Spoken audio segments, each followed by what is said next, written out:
What up, what up? It's A-Sto-G, back with another topic, back with another video. So the title of this video is going to be, Gen-Xers are the unemployables. So we're going to talk about it. So admin notes, thanks again to all the subscribers that have subscribed to my channel. I endeavor to keep pushing the videos out to give you leverage to better sales. So let's get into it. So why do I say Gen Xers are the unemployables? Hopefully y'all hearing that, y'all understand what I'm saying, what I mean by that. Like, you got people that are people that can be employed, and then we have folks like me that are unemployable. So I heard this terminology on YouTube a couple of days ago, and I had to really do some research on this, and I didn't find too much on YouTube outside of that video when it came to explaining this. But I can read it. I can read between the lines, and I understand what the person's talking about. So I'm not gonna get too in depth with the video that I saw explaining this. So I'm gonna give my own spiel on what I think this means, right, and why I actually believe it. So one thing I would say as a caveat to this, I think I'm more of a Zennial than a Gen Xer. I claim Gen X more than Zennial because I have I was raised around a lot of old people. You know what I'm saying? So. And I was raised around a lot of folks that were baby boomers and things of that nature, whatever, folks to be even older than that. So a lot of the things that a older Gen Xer would experience, I experienced a lot of those things, right? But the terminology for Zennials is anybody that was born between 1976 and 1985. And we was like the in-between generation, you know what I'm saying? Where like things were going from analog to digital. With millennials, right? So we're like right in between. So I would say that, you know, the older Gen Xers are more the analog generation, and millennials are more digital. But Zennials were like smack in the middle. We saw everything taken to fruition in real time, right? But in any case, in saying that, our mind state right now, and our mindset and how we was raised and how we think about the world, how we think about just things in general, makes us very unemployable in this job market, man. It does, because we are the generation that don't take no stuff from anybody. We're too old to be, you know, taught to any kind of way. We're too old to deal with BS, and we have a lot of experience. We have a really hard work ethic, right? Which means that employers know that they got to pay us a lot more than what they would pay a younger person, right? And a lot of these folks, a lot of these employers are not willing to do that, right? We have earned our worth in the job market, right? We are the ones that come to work early, leave work late.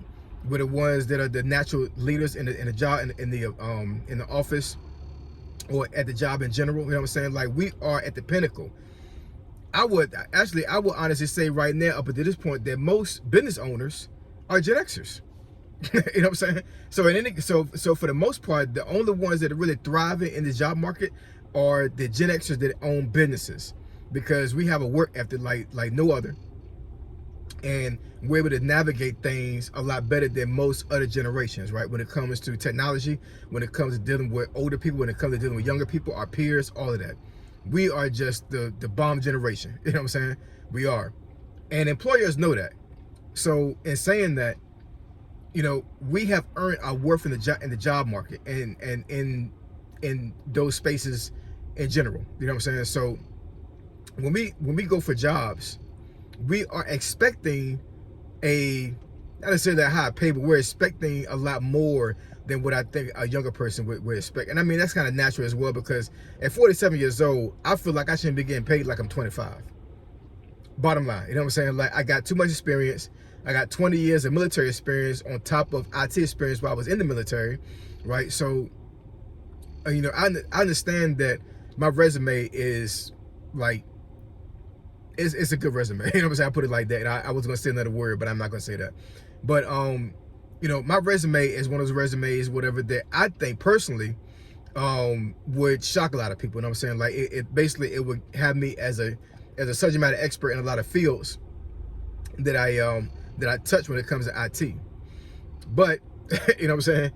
Also, my resume was not created by AI. And I know a lot of these jobs now, they take resumes and they filter those resumes through AI. And if it doesn't hit a keyword, it's not going to work. You know what I'm saying? Then you have, what's crazy is, you know what I'm saying, like, you You have to cater your resume to AI, but then if you actually generate a resume from AI will flag your resume that was created by AI. Does that make any sense? You know what I'm saying? Like, the AI wants you to cater to it, right? So you can actually hit on keywords. But if you literally create your resume from an AI engine and you filter it through another AI engine, the AI engine that the employer is using will recognize it and will reject your resume because they will say it's not authentic. What the hell do you want? You know what I'm saying? You know, so I know a lot of Gen Xers right now, they're having a hard time trying to find a job, man. A hard time. We're like in the middle, you know what I'm saying? Like, the employers don't want to hire us, but they want the experience from us, right?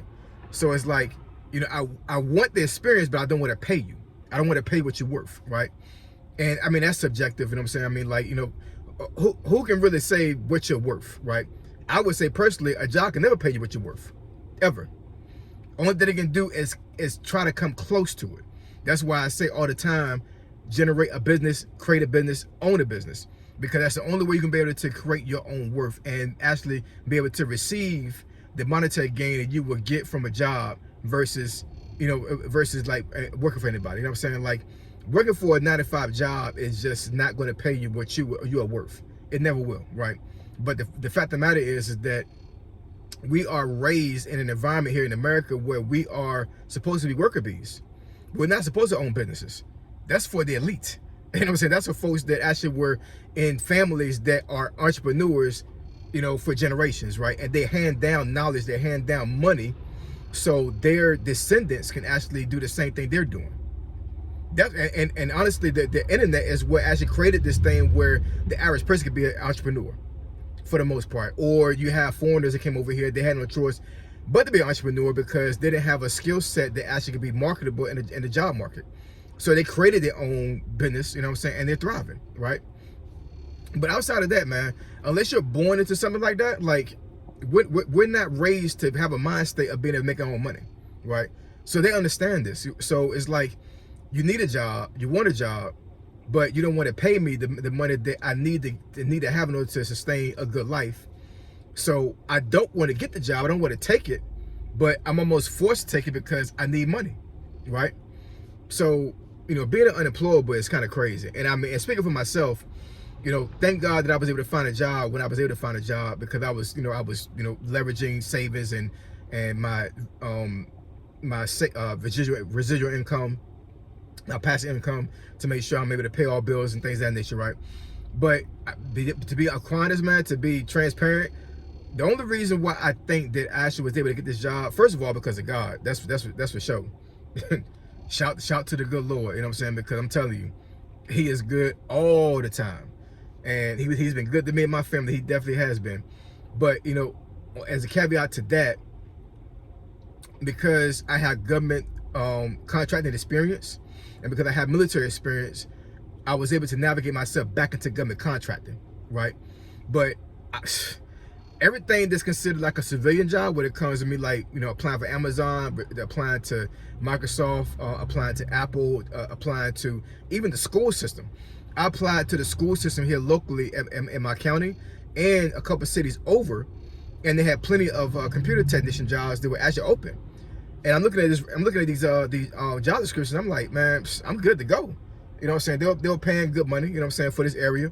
I don't got to travel if I'm working locally. So that means, like, you know, my commute costs gets cut like pretty much out, right? So even though I was going to get paid a little bit more, a little bit less than what I was getting paid, that I would get paid in DC. The fact of the matter is that it was paying me enough to where me staying local would offset those costs, right? So I was willing to take that job. I went on 3 interviews with 3 different jobs, y'all, and I got rejected for all 3 of them. All 3. And I know for a fact that my resume catered to that job description. My experience. I mean, hell, 2 of the interviews, I was teaching the interviewer about certain things that they ain't even freaking know about IT. You know what I'm saying? I would have been a subject matter expert for that school system, hands down, right? And I'm telling you, it was agism. I think there was a key factor. They didn't want to pay me what I was worth, which is subjective, right? And you know, just being a Gen X and just the mind state that I think I have and how I was interviewing with those folks that was like, yeah, we're not gonna be able to put anything over on this guy, man. Like, we can't treat him in a kind of way. I think he might be a little bit bossy or whatever. I'm saying, so we just can't hire him. And it sucks. It does, man. You know what I'm saying? Because it's like we want to work as Gen Xers. We want to work. We don't want to sit down and not do nothing, right? Now I know for myself, like if I was there to make money and not work at this point, because I did 20 years in the Army, like, I'd be fine with just, you know, being a stay-at-home dad and still getting income coming in to pay bills, right? Take care of my daughter, making sure my wife is straight, you know, catering to my wife. That'd be my job if I was working a 9-to-5 job. And my job would be to serve God more, as far as like, you know, doing missions overseas, being more involved in the church, which I'm actually on 2 committees right now in church. I work the security, and I also work the AV the audio visual team at church. But I want to do more in church, and you know, and making sure my wife has the best life possible, more than what she's having now, and take care of my daughter. That'd be my job. You know what I'm saying? I'd be totally fine with doing those 3 right there. Totally fine. But that's not reality. The reality is I got to get out there and work and bust my ass and make money. You know what I'm saying? And as a Gen Xer, even though I have a job right now, and thank God for a job, I'm holding on to this job. I'm doing everything I can to keep this job, because I know if I was to, Lord forbid, lose this job because of downsizing, it would be extremely hard for me to get another job right now. It would. And I know a lot of folks out there going through the same thing right now. And I'm saying, so God bless y'all. You know, hopefully you guys are able to get through this. Hopefully the job market kind of like, you know, opens up more than what it is right now. And, you know, just stay in the fight, man. You know what I'm saying? Like, if you know you got to have a job to sustain yourself, don't give up. Don't give up. Don't give up. Keep pushing. Keep submitting resumes. Try to get connections. You know what I'm saying? Go out there and even go into inside establishments and start talking to people. You know what I'm saying? Because as a Gen Xer, we are marketable. We are the ones that are able to scale businesses. They just don't want to pay us. You know what I'm saying? That's the bottom line. So we got to take a pay cut. It is what it is. You know what I'm saying? But we got to go out there and work, but we got to take care of our families. So God bless y'all. Hope y'all are able to navigate this thing, because it was a hard road for me, but thanks be to God, I was able to get through it. Hopefully I'm still able to sustain myself and my family. And for those that are in this rut right now, keep the faith, man. It'll be okay. Promise you it will.